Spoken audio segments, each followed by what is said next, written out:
الحمد لله نحمده ونستعينه ونستغفره ونؤمن به ونتوكل عليه ونعوذ بالله من شرور أنفسنا ومن سيئات أعمالنا من يهده الله فلا مضل له ومن يضلله فلا هادي له ونشهد أن لا إله إلا الله وحده لا شريك له ونشهد أن سيدنا وسندنا وحبيبنا وشفيعنا وطبيبنا وطبيب قلوبنا محمد أرسله بالحق بشيرا ونذيرا وداعيا إلى الله بإذنه وسراجا منيرا أما بعد فأعوذ بالله من الشيطان الرجيم بسم الله الرحمن الرحيم قال الله تبارك وتعالى في محكم كلامه وهو أصدق القائلين شهر رمضان الذي أنزل فيه القرآن هدى للناس وبينات من الهدى والفرقان آمنت بالله صدق الله خالقنا العظيم إن الله وملائكته يصلون على النبي يا أيها الذين آمنوا صلوا عليه وسلموا تسليما اللهم صل على محمد وعلى آل محمد كما صليت على إبراهيم وعلى آل إبراهيم إنك حميد مجيد اللهم بارك على محمد وعلى آل محمد كما باركت على إبراهيم وعلى آل إبراهيم إنك حميد مجيد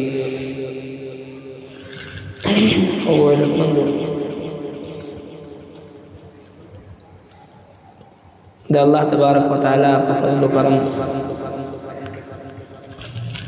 چې هغه مونږ ته د رمضان المبارک د رحمتونو د برکتونو ډک میاش را نصیب کړی دی او په ټولو میاشتو کې دا هغه عظیم المرتبت میاشت دا چې الله رب العالمین په خپل باندې د میاشتې ته د نوم انتخاب کوي او فرمایي شهر رمضان الذي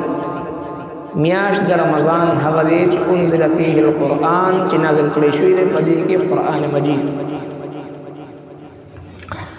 د دې میاشتې په فضیلتونو کې یو فضیلت دا ده چې په دې میاشت کې الله جل شانه د کلام مجید فرقان حمید د نزول فیصله او بیا نزول د قرآن په دې مبارکه میاشت کې فرمایلی دی او بیا الله تبارک وتعالى د دې میاشتې د نوم انتخاب هم په خپل باندې فرمایي شهر رمضان میاشت د رمضان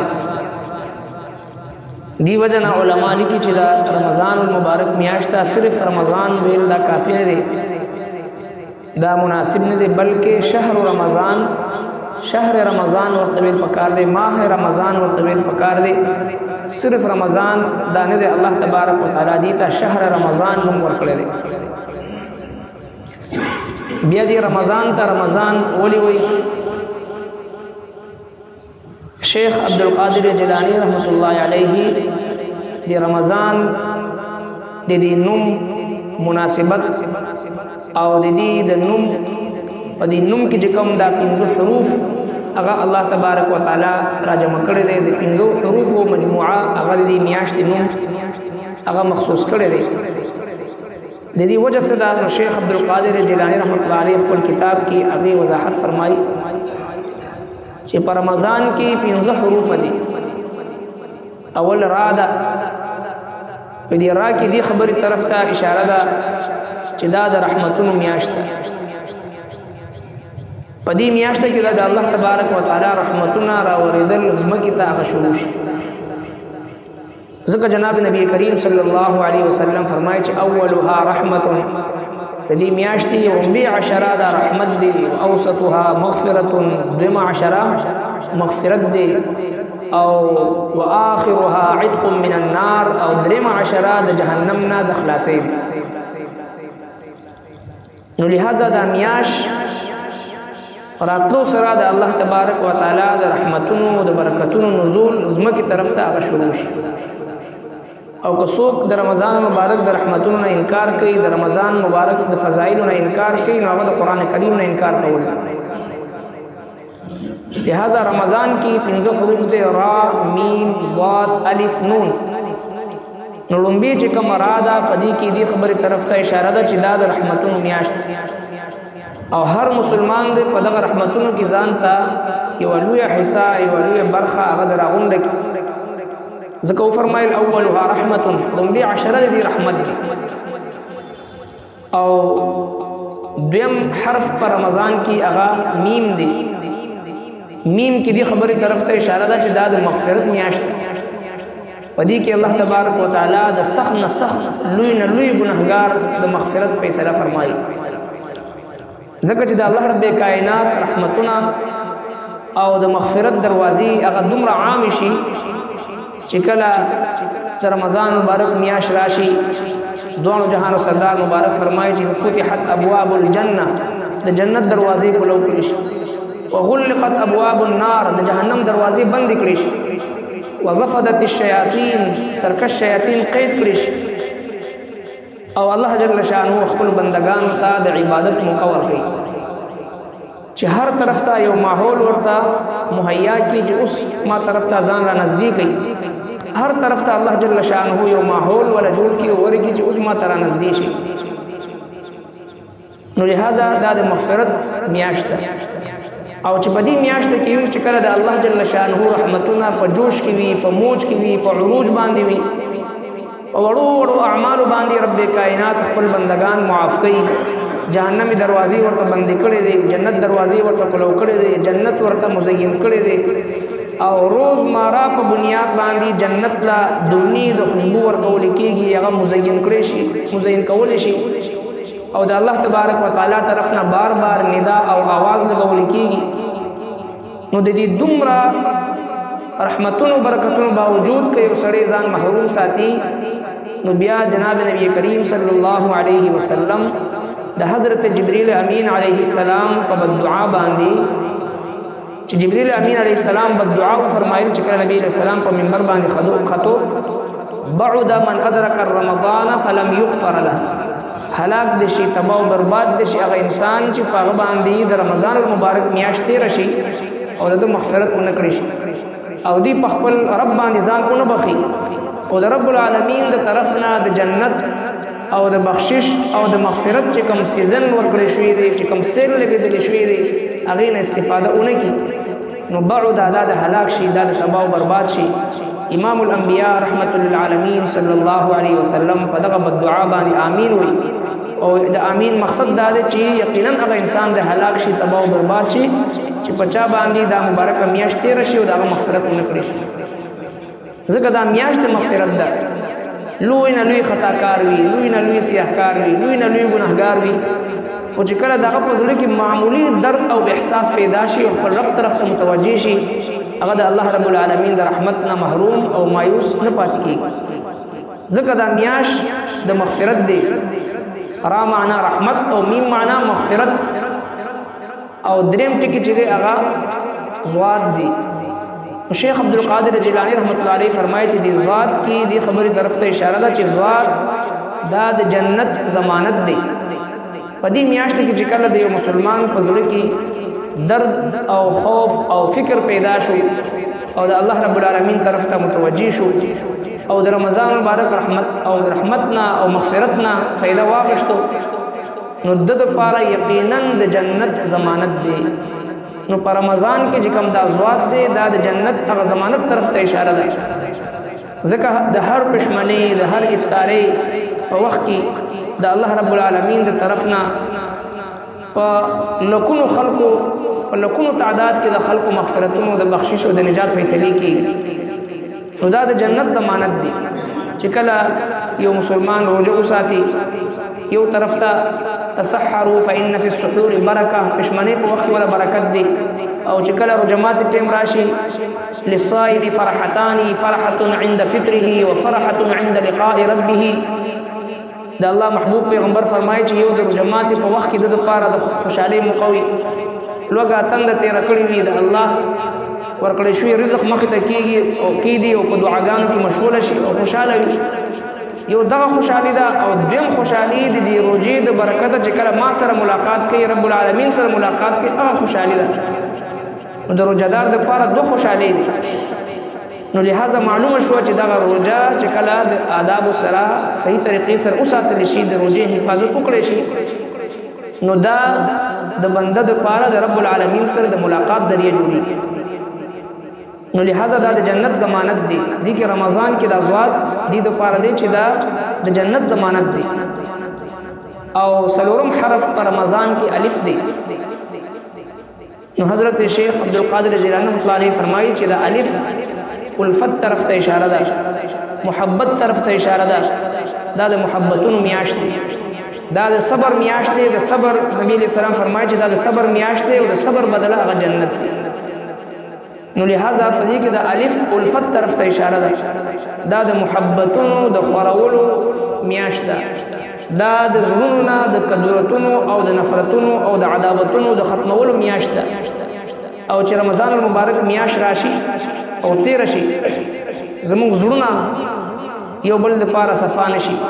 زموږ د زړونو نه زنګ او کینا او عداوت او حسد بغض او عناد دا صفا نشي نو بیا مطلب دا شو چې موږ تاسو د رمضان مبارک د برکاتونو استفاده او فائدہ نه حاصل کړو ځکه دا د الفت میاشت دا د محبت میاشت دا د اخوت او د بھائیچاري میاشت دا د یو بل په دکھ درد کې په یو د یو بل په غم کې د شرکت میاشت او دا میاشت الله تبارک وتعالى دې لپاره راوستي چې مسلمان د زړه تصفیه تزکیه پاکیزگی ورته حاصل شي او چې کوم اصل د دین اسلام د ټول اعمال او بنیادی مقصد دی چې هغه ته تقوا او پرهیزګاری ورته ویل شي هغه مقصد ورته حاصل شي لعلکم تتقون تاسو پرهیزګاران شئ چې کله پرهیزګاری ولا صفت په زړه کې پیدا شي نو بیا د نفرتونه عداوتونه کدورتونه دا ختمي نو لہذا د دې میاشت تقاضا دا وي چې کله دا میاشت راشي او تیرې دو باندې شي د دې میاشت ابتدا نه دا فیصله کول پکار چې خپل زړه کې د یو مسلمان د پاره هم خو هغه هر څوک وي چې په زړه کې کدورت عداوت او کینا او نفرت او حسد او بغض او عناد دا نه کچری یو طرف ته زړه د حسد نه ډک وي د بغض نه ډک وي د عناد نه ډک وي د عداوت نه ډک وي د کینا پروري نه ډک وي د نفرت نه ډک وي رو سره رشتہ دار سره گاونډي سره او دوست سره زړه کې دا کدورتونه او دا عداوتونه او دا نفرتونه نو بیا د رمضان مبارک د رحمتونو برکتونو موږ تاسو استفاده نشو کولای ځکه رمضان مبارک کې دا رمضان کې دا الف الفت طرف ته اشاره ده دا د الفت میاشت دا د محبت میاشت دا د عفو درگذر میاشت دا د یو بل سره د صله رحمی میاشت جناب نبی کریم صلی الله علیه وسلم په دې میاشت کې چې کم کس د خپل ملازم او نوکر او خادم هغه باندې وسعت او فراخي راولي هغه باندې اسانتیا راولي داغه مستقل فضیلت بیان کړی دی ځکه دا میاشت د الفت میاشت دی په دې میاشت کې هر طرف ته محبت خورول تخفیف او اسانتیا خورول او هر طرف ته عداوتونه او نفرتونه ختمول دا د دې میاشت په بنیادی مقاصدو لہذا جناب نبی کریم صلی الله علیه وسلم مبارک فرمان دی چې کله د روزې په حالت کې تاسو سره څوک بحث مباحثه تکرار وکړي تاسو ورته چې ما روزه ده چې هر څنګه شور شرابوي نفرت وي جګړه وي تاسو ورته وي چې بس د روزې په حالت کې هیڅ قسمه لغوه او فضول کار او خبرو کې حصہ نه لہذا حضرات صحابه کرام اکابرین امت هغه به چې کله یو خبر رااله نو هغه چې زما روزه ده او خبرې نه تیر شو او نن زموږ استادو په معاشره کې زموږ استادو په بازارونو کې جګړې شروع کیږي دینه شروع کیږي زما روزه ده تما سره بحث ولې زما روزه ده الانکه د روزې تقاضا دا وی چې د روزه د صبر میاشت او د صبر بدله هغه جنت دی. نو لہذا الله تبارک وتعالی په دې میاشت کې دې میاشت په نوم کې او دې میاشت نوم انتخاب په خپل باندې فرمایي شهر رمضان. نو فرمایي چې الف کې الفت طرف ته اشاره ده. د مسلمان زندگی مقصد هم هغه محبت دی. جناب نبی کریم صلی الله علیه وسلم ارشاد مبارک دی المؤمن مألف، مومن دا د محبت مرکز وي چې چرته کینی پاسی ژوند کوي، په محله کې، په جماعت کې، په کور کې، په بازار کې، په هر ځای کې چې وي د سره خلک محبت ساتي. ولا خیر فی من لا یألف ولا یؤلف، د پاغه انسان کې هیڅ قسم خیر نشته دی چې په کم انسان سره نه خلق محبت ساتي او نه دی خلق سره محبت ساتي. نو نفرت والا انسان، عداوت والا انسان، شر پسند انسان، شر خورون کې او عداوت او نفرتونه خورون کې انسان په مقدس مکه باندې بوج وي. دا په مقدس مکه باندې بوج وي. او هغه مسلمان چې په مکه باندې محبتونه خوري، اتفاق او اتحاد خوري، عداوتونه او نفرتونه ختمي، د الفت او د محبت او د پیار او بایچاری فضا جوړي، هغه د پاره چې د لار ورکي او د مسلمانانو زړونو قدرتونه او نفرتونه ختمي، دشمنیان ختمي، رنجشونه ختمي. دی انسان ته الله تبارک وتعالى په عمر کې برکت اچي او د په ژوند کې الله تبارک وتعالى برکت اچي، د په مال او رزق کې الله جل شانه برکت اچي. ذکر قرآن کریم آیت دی رب کائنات فرمائی واما ما ينفع الناس فيمكث في الارض. کم څه چیز مکه ته فائدہ ورکړي، خلکو ته فائدہ ورکړي، هغه هر یو څه وي، هغه اونې بوټي وي، هغه فصل وي، هر یو شی چې وي، هغه انسان وي چې کله هغه ته دا غینا مخلوق خدا ته نفع او فائدہ رسی، نو الله رب کائنات هغه ته طویل عمر ورکړي. واما ما ينفع الناس فيمكث في الارض، رب کائنات هغه په مقدس مکه باندې قائم او دائم لري، هغه کی برکت اچي. دغه چې کوم انسان په مقدس مکه باندې محبتونه خوري، اتفاق او اتحاد خوري، شر پسې او نفرتونو او عداوتونو پسې نه ګرځي، چې کوم ځای کې ژوند کوي دی د خیر سګالۍ او د بایچارۍ او د اتفاق او اتحاد، د مسلمانانو د یکجا کولو د یوځای کولو فکر کوي، الله رب العالمین دله بقا ورکوي، د په عمر کې برکت اچي، د په رزق کې برکت اچي، د په ژوند کې برکت اچي. واما ما ينفع الناس فيمكث في الارض، ډیر وخت پورې الله رب العالمین دله بقا ورکوي. نو لہذا دا د الفت میاشت او پنځم حرف پدې کې نون دی، دا د نجات میاشت. چې کله یو مسلمان صدق دل سره دې میاشت احترام وکي، قدر وکي، ادب وکي او د الله تبارک وتعالى ذات طرف ته متوجه شي، خپل ګناهونو باندې پښیمانه شي، نو یقینا دا د نجات میاشت دی. جناب نبی کریم صلی الله علیه وسلم فرمایي چې من صام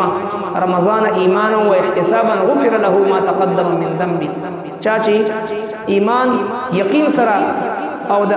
ثواب په نیت باندې د میاشت روزي وساتل، رب کائنات تیر شوی تمام ګناهونه ته معاف.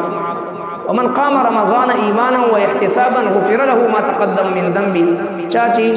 یقین سره او ثواب په نیت باندې د دې تراویح منځونه وکړو، الله رب العالمین د دې تراویح برکت د ټول ګناهونه معاف کړي. ومن قام ليلة القدر ایمانا و احتسابا غفر له ما تقدم من ذنبه. چا چې یقین او ثواب په نیت باندې د دې ليلة القدر قیام وکړو، الله جل شانه دا تیر شوی تمام ګناهونه معاف کړي. لہذا دا د نجات میاشت دی. الله رب العالمین موږ تاسو لپاره دا د بخشش او د مغفرت او د نجات ذریعہ وګرځي. وما علينا الا البلاغ.